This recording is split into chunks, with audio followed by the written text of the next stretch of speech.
Hello students, unit 3 lecture number 2। अभी first जो lecture था उसमें मैंने आपको बताया था फ्रेस्नेल डाइफ्रैक्शन के हाफ पीरियड जोन्स के बारे में और एम्पलीट्यूड निकाली थी जिसका फॉर्मूला आया था हमारे पास A1 minus A2 plus A3 minus A4 so on AN। और वहाँ हमने बताया था कि ये 3 फैक्टर्स पर डिपेंड करता है जिसको हम 1 बाय 1 डिस्कस करते हैं। तो सबसे पहले बात करते हैं हम एरिया की। जो एम्पलीट्यूड है वो एरिया पर डिपेंड करता है, area of corresponding half period zones.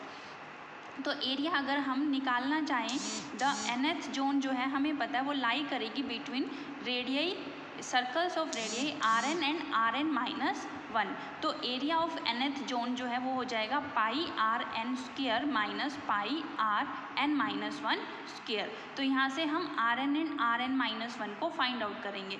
तो Rn कैसे निकालेंगे, देखो ये दिखाया हमने n माइनस 1 जोन और ये हो जाएगी nth zone half period zone. ये सेंटर से डिस्टेंस हो गया b, ये n माइनस 1 जो जोन है उसका जो ये डिस्टेंस हो जाएगा b plus n minus 1 lambda by 2 और nth जोन का ये डिस्टेंस हो जाएगा b plus n lambda by 2 और ये जो डिस्टेंस है ये रेडियई हो जाएगी Rn माइनस 1 और ये पूरा हो जाएगा Rn।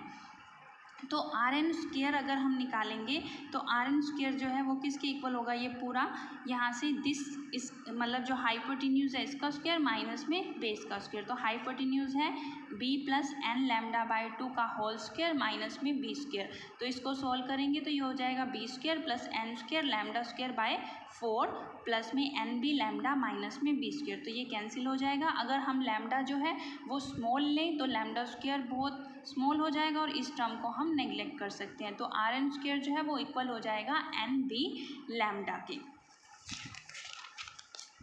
तो अभी देखेंगे यहाँ से as lambda is very small तो हम इसे नेग्लेक्ट कर देते हैं। तो Rn जो है वो स्क्वायर हो जाएगा एन बी लैम्डा के। इट मीन्स Rn जो है वो डायरेक्टली प्रोपोर्शनल हो जाएगा रूट n के।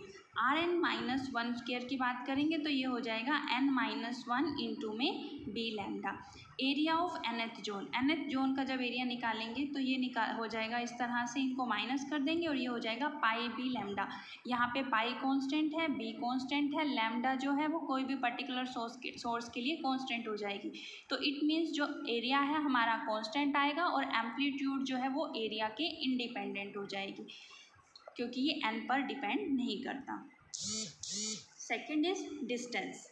The amplitude of a wave reaching P depends upon the distance traveled by the wave from the wavefront। हमें पता है कि जैसे जैसे हम दूर जाते जाएंगे मतलब डिस्टेंस को इंक्रीज करते जाएंगे तो वहाँ पर उसकी एम्पलीट्यूड या इंटेंसिटी कम होती जाती है। तो ये इसके इन्वर्सली प्रोपोर्शनल होता है। तो it is distance is inversely proportional to amplitude या amplitude is inversely proportional to distance.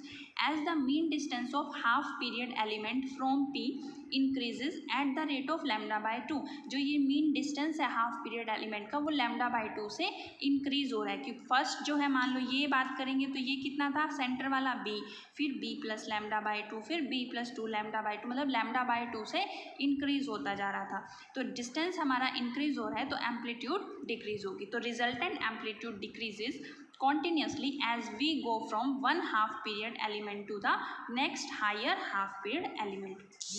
next is obliquity। obliquity मतलब एंगल की बात करते हैं। तो यहाँ से देखो ये सेंटर लाइन है, यहाँ से ये हॉरिजॉन्टल हमने खींचा और यहाँ से अगर हम इसको P से मिलाएंगे तो ये जो एंगल है that is angle of inclination, मतलब जो इंक्लाइंड एंगल है। तो यहाँ से जैसे जैसे हम आगे इसको बनाते जाएंगे तो एंगल हमारा क्या होता जा रहा है, इंक्रीज हो रहा है। एंगल इंक्रीज हो रहा है तो एम्पलीट्यूड हमारी डिक्रीज होगी क्योंकि effect of a wave front along A direction, जो वेव फ्रंट का इफेक्ट है उस डायरेक्शन के अलोंग मैक्सिमम होता है। जैसे जैसे एंगल ऑफ इंक्लिनेशन बढ़ता जाएगा वो इफेक्ट कम होता जाएगा। तो इसीलिए हमारे पास फर्स्ट हाफ पीरियड एलिमेंट इसका इफेक्ट मैक्सिमम होगा और में एंगल ऑफ इंक्लिनेशन इंक्रीज होता जा रहा है तो हमारा यहाँ पर धीरे धीरे एम्पलीट्यूड डिक्रीज होता जाएगा। तो हमने यहाँ से देखा एरिया के कोरस्पॉन्डिंग तो एम्पलीट्यूड कांस्टेंट रहता है, डिस्टेंस और ऑब्लिक्यूटी में हमारा जो एम्पलीट्यूड है रेगुलरली डिक्रीज हो रहा है। अगर डिक्रीज हो रहा है तो हम इसको अर्थमेटिक प्रोग्रेशन की फॉर्म में लिख सकते हैं। मतलब जो A2 है उसको हम लिख देते हैं A1 प्लस A3 बाई 2 और A4 को लिख सकते हैं A3 plus A5 divide by 2 and so on. Resultant amplitude को हम लिख सकते हैं A1 माइनस A2 प्लस, ये हमने पीछे देखा था, ये निकाला था, तो यहाँ पर ये सब हम पुट कर देंगे और इसको सॉल्व करेंगे जब, तो देखो यहाँ से ये कैंसिल आउट हो जाएगा, alpha 1/2 alpha 1/2, 3/2 3/2 3/2 3/2 plus minus sign, तो ओनली जो बचेगा दैट इज़ A1/2, और जो लास्ट टर्म होगी अगर वो बहुत ज़्यादा है तो उसको हम नेग्लेक्ट कर सकते हैं।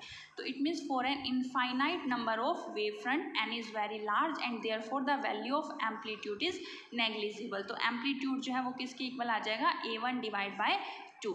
Hence the resultant amplitude at P due to the whole of the wavefront is just equal to half the amplitude due to first half period element।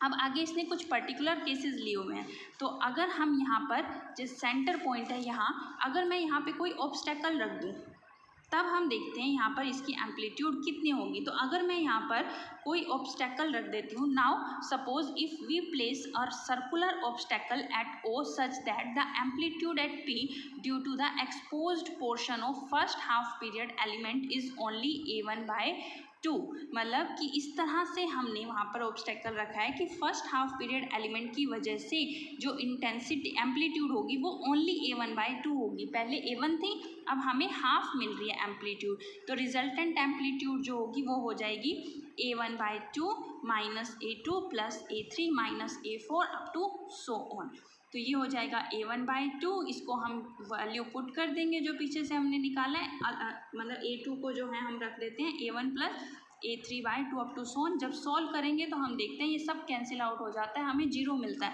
मतलब कि एक छोटा सा ऑब्स्टेकल भी लाइट को कट ऑफ कर सकता है at point P। If we place an obstacle at O such that it covers half of the area of first half period element, light reaching at P will be completely cut off and intensity will be 0 from above। अगर हम यहाँ से देखें तो obstacle की अगर हमें radius निकालना चाहूँ तो ऑब्स्टेकल की रेडियस, अगर हमारा फर्स्ट हाफ पीरियड एलिमेंट था तो रेडियस थी √b लैम्डा, लेकिन अगर ऑब्स्टेकल हमने रखा है इस तरह से कि इंटेंसिटी उसकी A1/2 हो जाए तो इसकी रेडियस इससे कम होगी। अगर लैम्डा स्मॉल है तो साइज ऑफ ऑब्स्टेकल कितना निकल जाएगा, लैम्डा हमें पता है विजिबल लाइट के लिए हम 5896 एंगस्ट्रॉम ये देख रहे हैं हमारे पास वेवलेंथ हो गई, अगर हम यहाँ पर सोडियम लैम्प यूज़ कर रहे हैं, and B is equal to 100 centimetre, ये सोडियम लैम्प के केस में पर्टिकुलर मोनोक्रोमेटिक लाइट की बात की हुई है, तो R1 जो है √b लैम्डा हो जाएगा। ये सब वैल्यू पुट करने के बाद कि इतना छोटा सा रेडियस जो है ऑब्स्टेकल का, मतलब छोटा सा ऑब्स्टेकल भी एम्पलीट्यूड को या इंटेंसिटी को कट ऑफ कर सकता है एट पॉइंट P।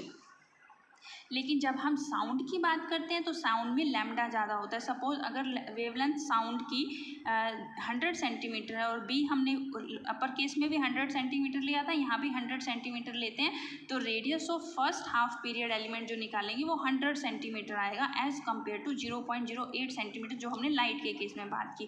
तो ये दिखाता है कि this shows that why bending of sound round the corners could be easily detected whereas this effect was not easily detected in case of light, कि लाइट में हम ये बेंडिंग को easily डिटेक्ट नहीं कर सकते जबकि साउंड में इसे easily डिटेक्ट किया जा सकता है।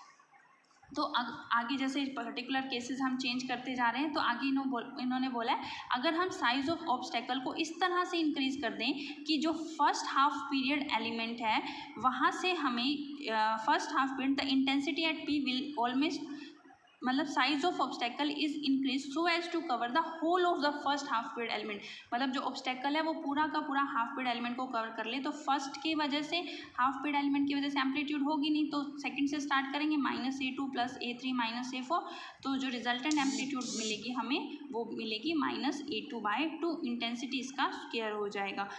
तो ये ऑलमोस्ट सेम होगा जैसे हमें फर्स्ट हाफ पीरियड एलिमेंट की वजह से इंटेंसिटी मिल रही थी। This shows that if a small circular obstacle is placed at O center of the, तो इंटेंसिटी हमें अगर हम पूरा फर्स्ट हाफ पीरियड एलिमेंट को कवर कर देते हैं, मतलब वहाँ पर ऑब्स्टेकल रख देते हैं, तब भी वहाँ हमें सेंटर पे इंटेंसिटी मिल रही है, तो इट मीन्स कि जो उसकी शेडो है उसकी वजह से वहाँ पर डार्क नहीं बनेगा, centre of shadow of obstacle at P may be well bright होगा। तो यहाँ से रेक्टिलिनियर प्रोपगेशन ऑफ लाइट वाला कंसेप्ट फेल हो जाता है। तो इसलिए फ्रेजनल ने जो एस्टैब्लिश की, Fresnel with the help of this half period element established that rectilinear propagation of light is only approximate and light bends round the corners of an obstacle, कि उसके कॉर्नर से वो बेंड कर जाती है।